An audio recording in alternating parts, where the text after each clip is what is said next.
Madam नमस्कार। नमस्ते। सुना है आपको स्वप्न काल भैरव जी के दर्शन हुए हैं। कुछ आप इस जानकारी को दर्शकों से अवगत कराना चाहेंगे? जी हाँ, जितना मुझे मालूम है उसके बारे में बता सकती हूँ। और मैं शिव भक्त हूँ और मैंने शिव की हमेशा पूजा की है। आज भी मेरी जो इच्छा शिव है, लेकिन मैं काल भैरव के विषय में नहीं जानती थी। कुछ समय के पहले मैं दोपहर का समय था और काल भैरव मुझे अक्सर दिखा करते थे और उनके रूप अलग-अलग थे। पहले शुरुआत में तो मुझे दिखा करते थे अच्छे ऊँचे कूड़े और सांवले रंग के और धोती कुर्ता पहने, और कई बार मुझे मेरे हाथ में स्वप्न में धूप भी दे के गए। मैं उनको समझती थी कि ये काल भैरव हैं। उनकी मुझे परोक्ष रूप में मेरे कान में उनकी आवाज़ भी सुनाई देती है और मेरा मार्गदर्शन देते हैं। एक समय मैं दोपहर के समय सो रही थी और वो आए, तो उनका रूप ऐसा था जैसे शर्ट पैंट पहने और थोड़ा सा जैसे टपोरी लड़के टाइप वो आके खड़े हो गए मेरे। वो मुझे एकदम पसंद नहीं आया। थोड़ा मैं डिसिप्लिन वाली थी, तो मैंने उनको डांट दिया। मैं बोली देखो आप, मैं समझ तो गई, मैं बोली बेटू यदि आपको इस रूप में आना तो मैं बात नहीं करूँगी आपसे, और मैं नहीं चाहती कि आप मुझे इस रूप में दर्शन दें। वो कुछ नहीं बोले। फिर दोबारा आए, तीनों बार मैंने वही रिएक्शन किया। इसके बाद में रात के समय काली आके मेरे सामने खड़ी हो गई और कहा जाता है कि काल भैरव की पत्नी काली है। और ज़्यादा आप लोग को ये पता होगा, मुझे इतना ही मालूम है जो मैंने सुना है। कुछ समय के पश्चात मुझे बड़ा, फिर वो मेरे पास आई नहीं। तो मैंने कहा कि बेटी तुम मुझे क्यों नहीं दिखे, क्यों, क्या बात है, बहुत दिन से तुम दिख नहीं थी, जब क्यों आते हैं मेरे पास? तो बोले तुमने मुझे डांटा है इसलिए मैं नहीं आई। तो मैं बोली वो क्या माँ हूँ, तुमको माँ रूप में डांटे, मेरा अधिकार है तुमको डांटने का। लेकिन उसके बाद वो मुझे कभी नहीं दिखे। मैंने उनको बहुत मनाया क्योंकि कि बेटू आओ, तुमसे मुझे बातें शेयर करनी है, लेकिन वो नहीं आए। कुछ समय के पश्चात मुझे अभी कुछ दिन पहले मुझे, हाँ, मेरे मन में दुख था कि काल भैरव मुझे इतने साल से नहीं दिख रहे, जबकि उनकी आवाज़ मेरे को सुनाई देती, कान में आके मेरा मार्गदर्शन करते हैं। अभी मुझे बाबा बैद्यनाथ जाने का अवसर मिला। जब मैं वहाँ गई तो हम लोग लाइन में खड़े थे, पूर्णिमा के एक दिन पहले थे। तो मैं नमामि शिवाय निर्माण रूप शिव का स्तोत्र जाप कर रही थी।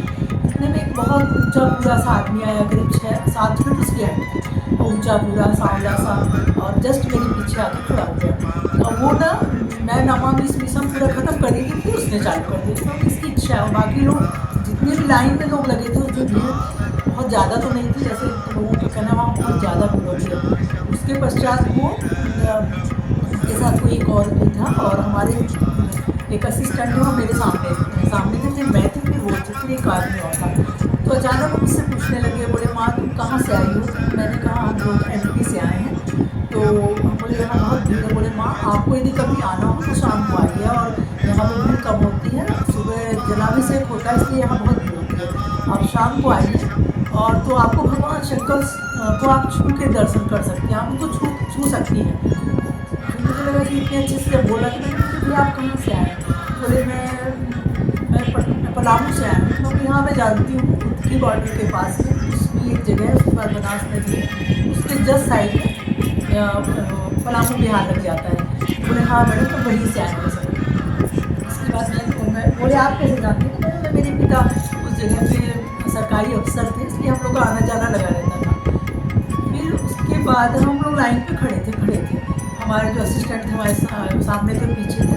फिर एक जगह आती, वहाँ पे पंडित जी उसके ऊपर में हाथ मारते रहते कि जल्दी करो जल्दी करो। उसके बाद हम लोग अपना, जब हम अंदर मंदिर के अंदर घुस गए, हाँ एक चीज़ तो मुझे ज़रूर अनुभव हुआ कि मैंने पलट के उस व्यक्ति को देखा, तो मुझे बड़ा अजीब सा लगा कि इतना ऊँचा पूरा, इतनी हाइट है, इतनी हेल्थ है।